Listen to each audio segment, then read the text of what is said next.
Hola a todos, ¿qué tal? ¿Cómo están?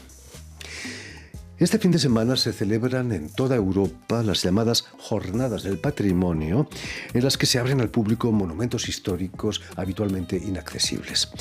Lo que no sabía es que en muchas ciudades francesas se celebran también las Jornadas del Matrimonio, han oído bien, matrimonio y no patrimonio, lanzadas en Francia en 2015 por una asociación feminista de la región parisina. En estas jornadas se va a presentar una performance de nuestra invitada de hoy, la artista venezolana Isabel Júdez.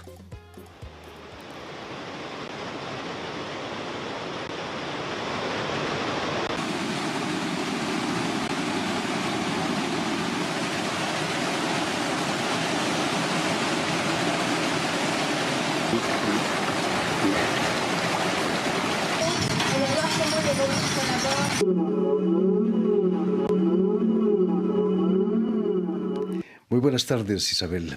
Muy buenas tardes, Jordi. Bienvenida a Radio Muchísimas Francia gracias. Si todo el mundo conoce en Francia las Jornadas del Patrimonio, pocos, yo incluido, no conocen las Jornadas del Matrimonio. Es decir, el patrimonio femenino, ¿no? ¿Tú las conocías? Sí. Soy arquitecta, entonces estaba bastante ligada al patrimonio, pero también soy artista y estoy ligada al matrimonio y a la creación cultural en femenino. Y propuse el proyecto a la asociación HF Plus en Normandía y fue seleccionado por el Museo de la Corderie Valois para participar en las Jornadas del Matrimonio. Es un festival que se lleva a cabo al mismo tiempo en paralelo y que busca la construcción de una herencia cultural común de hombres y mujeres. ¿Qué tiene de especial esa fábrica textil que es una cordería? Sí, es una antigua fábrica de cuerdas del siglo XIX. Es un lugar obrero de mujeres, porque trabajaban solo mujeres entre 25 y en su máxima capacidad 40 mujeres, y solo había un hombre que era el técnico. Entonces, en el proyecto me inspiro de este patrimonio, o sea, justamente busco integrar este patrimonio arquitectónico que a la vez tiene un matrimonio, porque es un trabajo de mujeres. Y justo en la actualidad imagino que se fabrican todavía cuerdas. Sí, bueno, es un museo, realmente ya no tiene una explotación comercial, sin embargo se pueden comprar las cuerdas del museo para realizaciones artísticas o creaciones en general. Permíteme, Isabel, que recuerde a nuestros oyentes que has nacido en Ciudad Guayana, ahí en Venezuela, en 1992, año muy simbólico, ¿no? Fue el quinto centenario de la llegada de Colón a América, ¿no? Okay. ¿Te ha marcado de alguna manera eso o no? Eras muy en la pequeña. Llegada de Colón a América. No. Bueno, ¿cómo decir? Nací en Venezuela, definitivamente mis orígenes venezolanos sí han marcado mi vida. Ha sido, ¿cómo decir? Una vida complicada por lo que hemos tenido que vivir con las tensiones políticas. Sí, bueno, cuando era muy joven, el gobierno totalitario, tomó el control y bueno, fue un aumento progresivo de pérdida de derechos que no ha parado todavía. Que no ha parado y realmente se refleja mucho en mi trabajo y justamente en mi compromiso feminista. Me parece que es mi manera de canalizar estas emociones de opresión que tuve que vivir en mi infancia y en mi adolescencia creciendo en Venezuela. Y hoy en día es a través del arte y en compromisos de proyectos sociales e inclusivos como este que puedo canalizar y vivir mejor conmigo misma. Lo hago por mí, lo hago por los otros, pero realmente creo que viene de mis orígenes venezolanos, realmente. Isabel Júdez, vas a realizar estudios de arquitectura en Caracas, en la universidad, y vas también al final a realizar un intercambio con la Escuela de Arquitectura de París. ¿Fue en Francia donde cambia tu rumbo vital, donde empiezas a orientarte hacia el arte plástico? Bueno, realmente fue en Panamá, pero bueno, vamos al orden cronológico. Estudié arquitectura en la Ciudad Universitaria de Caracas. Es una universidad que es patrimonio UNESCO por la integración de las artes en la arquitectura moderna. Las personas que lo conocen podrán saber que tiene un patrimonio artístico muy importante. Los artistas de todo el mundo tienen obras en ese lugar. Muy inspirador, definitivamente. Al estar allí quise ser artista, y tenía intercambios con varias ciudades en el mundo, entre ellas París, y yo trabajé y me esforcé muchísimo para venir en intercambio a París. Habían 2 universidades, yo escogí Paris-Val de Seine. Eso me permitió una primera experiencia académica acá, entender cómo es la dinámica cultural de la ciudad, y definitivamente me dieron ganas de regresar para trabajar y establecerme acá. Sin embargo, mi primera expatriación luego de terminar mi carrera fue en el 2014 y fue en Panamá, porque hubo una crisis política en el 2014 muy fuerte y tuve que irme del país, o sea, hubo mucha violencia. Y viví en Panamá, trabajé en la renovación del casco histórico de Panamá, que es patrimonio UNESCO también. Tengo una pasión por el patrimonio que viene desde la Escuela de Arquitectura. Y bueno, sin duda, luego quería volver a Francia porque también hay muchísimo patrimonio acá. Trabajé en renovación. Bueno, cuando llegué a Francia trabajé en renovación y de hecho tuve la gran fortuna de trabajar en la renovación de un edificio de Niemeyer, de uno de los 4 edificios de Oscar Niemeyer. Arquitecto brasileño. Sí, y voilà. El oficio de arquitecto tiene mucho de técnico, pero mucho más de artístico, ¿no?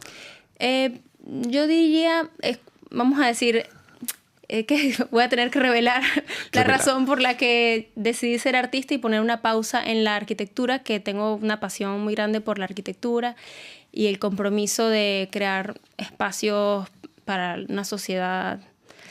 ¿Y qué sucede? El oficio de arquitectura hoy en día responde, bueno, creo que históricamente responde a dinámicas políticas y responde a dinámicas técnicas que pueden limitar la creación artística. Entonces, definitivamente ya yo había empezado una profesión artística en paralelo de mi profesión arquitectónica y sin duda me sentía mucho más cómoda a través de la creación artística, donde podía realmente tener más libertad que en la arquitectura, que tiene dinámicas administrativas y dinámicas económicas que deben responder a cahiers de charges, en francés, ya predefinidos y deben adaptarse a estos cahiers de charges. No tiene tanta libertad como puedes tenerla tú sí, como en artista, el arte, ¿no? Completamente. Isabel, en el 2020 te instalas aquí en Francia, donde vas a presentar una instalación ya en los jardines de Etretat, esa famosa ciudad que tiene unos acantilados maravillosos, esa pata de elefante, por cierto. ¿Qué sentiste la primera vez que visitas Etretat, esos acantilados? Wow, es realmente impresionante. Es un lugar de mucha paz. Me transmitió la paz que me transmitía, por ejemplo, los tepuyes en Venezuela, en el sur de Venezuela, en mi región. Está el Parque Nacional Canaima, por ejemplo, con unas grandes montañas intimidantes, y creo que eso lo sentí en Etretat también.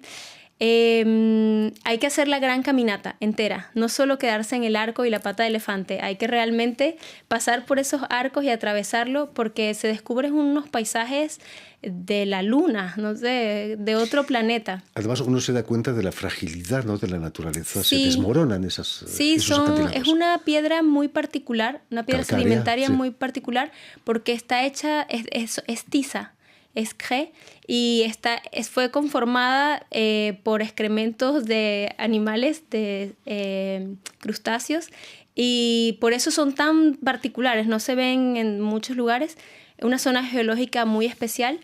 Y propuse un proyecto ahora para volver al lado artístico que estamos viendo acá, se llama Héritage Érodé, patrimonio erosionado o herencia erosionada, justamente para deconstruir la palabra patrimonio y su carga masculina.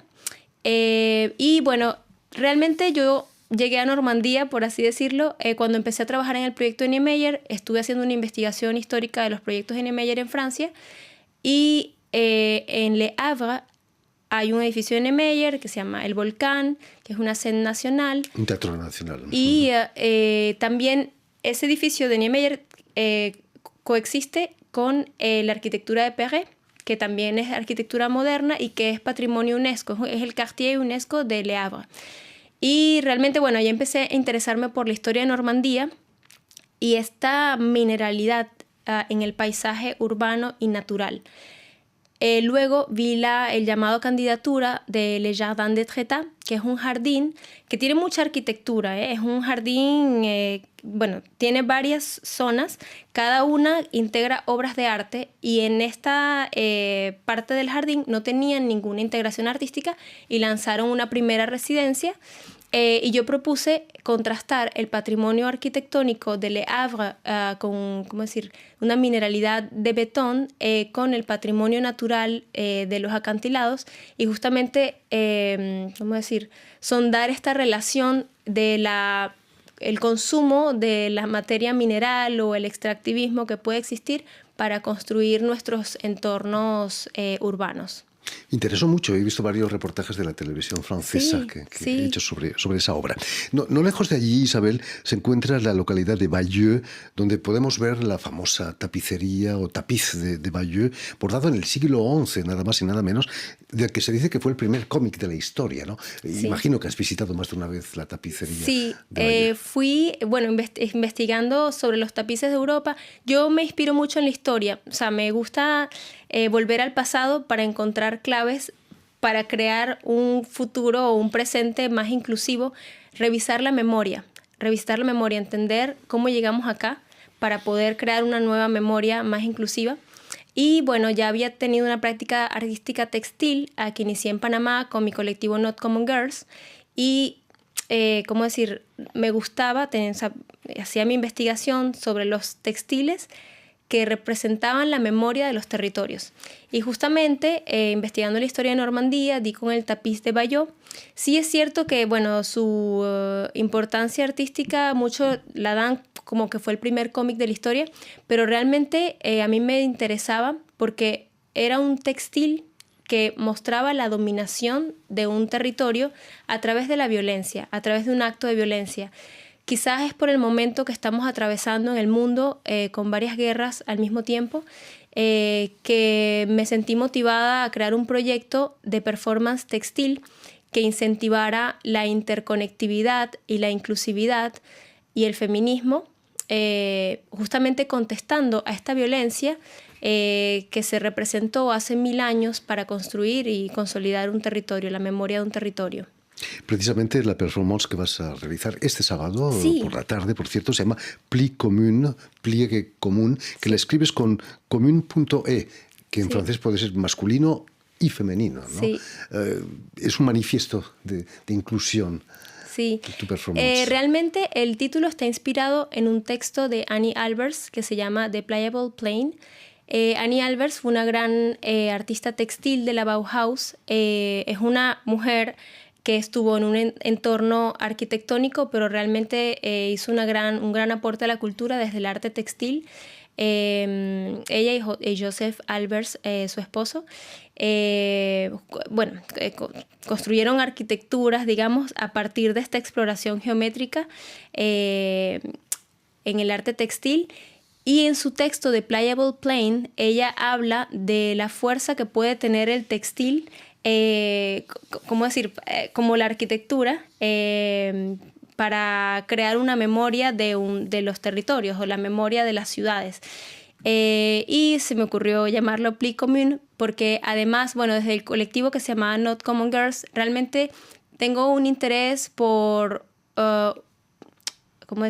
los hábitats de comunas o de comunidades y pensar cómo podemos vivir de una manera donde haya una interconectividad real, empezar a salir del individualismo, y es este pliegue común que puede ser de hombres y mujeres, de hombres y mujeres al mismo tiempo. Difícil de alcanzar, ¿no? Sí, pero cada día somos más trabajando por la misma meta. Muy pronto no rendiremos homenaje, a ti te rendiremos femininaje. Oh, no lo había pensado. Hombre, homenaje, viene de sí, y feminaje, sí. quizás. Sí, realmente me identifico con un feminismo que busca la igualdad. No me parece que el feminismo busque una nueva figura que reemplace la figura del hombre. Creo que habría que revisitar todo el lenguaje para crear un lenguaje común que no ponga a uno de los géneros por encima del otro. En fin, tapiz y tapicerías, masculino y femenina, ¿no? Sí, cierto. Pues ya lo saben, tienen una cita este fin de semana, si están en Normandía, si tienen la suerte de pasar el fin de semana en Normandía, no se pierdan la performance de la artista venezolana Isabel Júdez en la Cordería de Valois, no lejos de Rouen, creo que está a pocos... Al lado en Notre-Dame de Bondeville. Allí en Bondeville. en Normandía. Sábado por la tarde a las 3 de la tarde y a las 4:30, si no me equivoco. Correcto. Muchísimas gracias, Isabel. Mucho éxito este fin de semana allí en Normandía. Muchas gracias a ti, Jordi. Permíteme también que dé las gracias a David Brockway y a Julian Len, quienes han ocupado hoy de la realización del programa. Y también saludar a nuestros telespectadores, porque también los tenemos, que nos siguen en toda América Latina, desde Chicago hasta la Patagonia, gracias a la cadena Unión Continental Latinoamérica, que es la cadena de la OEA, la Organización de Estados Americanos, y una red que se llama TAL, T-A-L, que reúne televisoras públicas y universitarias de todo el continente. Y a ustedes, muchísimas gracias por su atención y les damos cita para una nueva edición de El Invitado de Radio Francia Internacional.